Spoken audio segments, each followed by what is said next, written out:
ఇలా యాదవ సోదరులందరూ జిల్లా నలుమూల నుంచి ఇలా వాళ్ళ వంతుగా సహకారాన్ని అందించడం జరిగింది. ఎందుకంటే ఒకరి పేరు చెప్తే ఇంకోళ్ళని తక్కువ వేసినట్టు కాబట్టి దయచేసి యాదవ సోదరులందరూ కూడా సహకరించారు. ఇవాళ మా యాదవులకు ఒక కష్టం వస్తే ఆ యాదవ బిడ్డలను ఖచ్చితంగా ఆదుకోవాలా, వాళ్ళకు అండగా నిలబడాలంటే ఒక ఉద్దేశంతో ఇవాళ యాదవ సంఘం తరఫున ఇక్కడ మరణించినటువంటి నర్సన్న కానీ వారి సతీమణి జమున గారి పిల్లలు అఖిల, రాజేష్, చరణ్, శరత్ ఈ ముగ్గురు పిల్లలు కూడా అనాథలైందని చెప్పి తెలంగాణ చాలా బాధేసింది. ఇలా జైత్యాల జిల్లాలో అనేక కుటుంబాలు ఉన్నాయి యాదవులై, అందులో నిరుపేద కుటుంబాలు ఎన్నో ఉన్నాయి.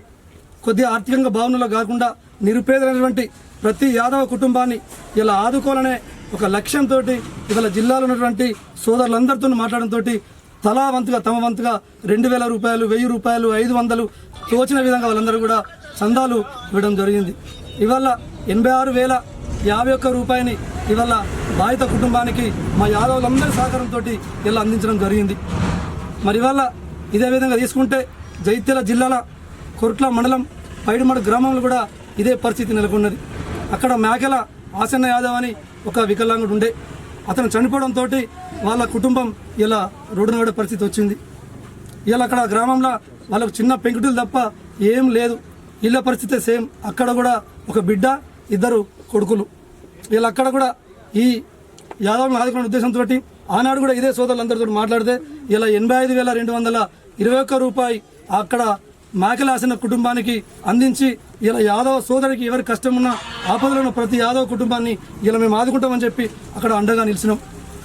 ఇవాళ దాంతో పాటు ఇలా మన ధర్మపురి మండలానికి చెందినటువంటి నక్కలపేట గ్రామంలో ఈ పుట్ట నర్సయ్య జమున గారు చనిపోయారని చెప్పి తెలియగానే ఇక్కడ కూడా అదేవిధంగా సేవా కార్యక్రమాన్ని తీసుకున్నాం.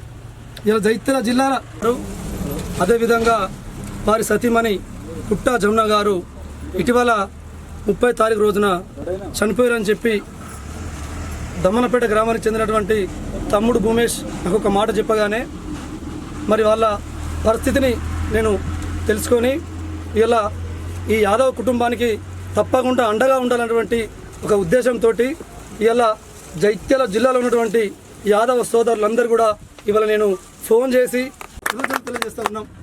ఇట్లా ఈ విధంగా ఈ జిల్లాల ఏ నిరుపేద యాదవ్ కుటుంబం ఆర్థిక ఇబ్బందులలో ఉన్నా, గరీబ్ పరిస్థితుల్లో ఉన్నా తప్పకుండా ఆదుకుంటామని చెప్పి తెలియజేస్తాం.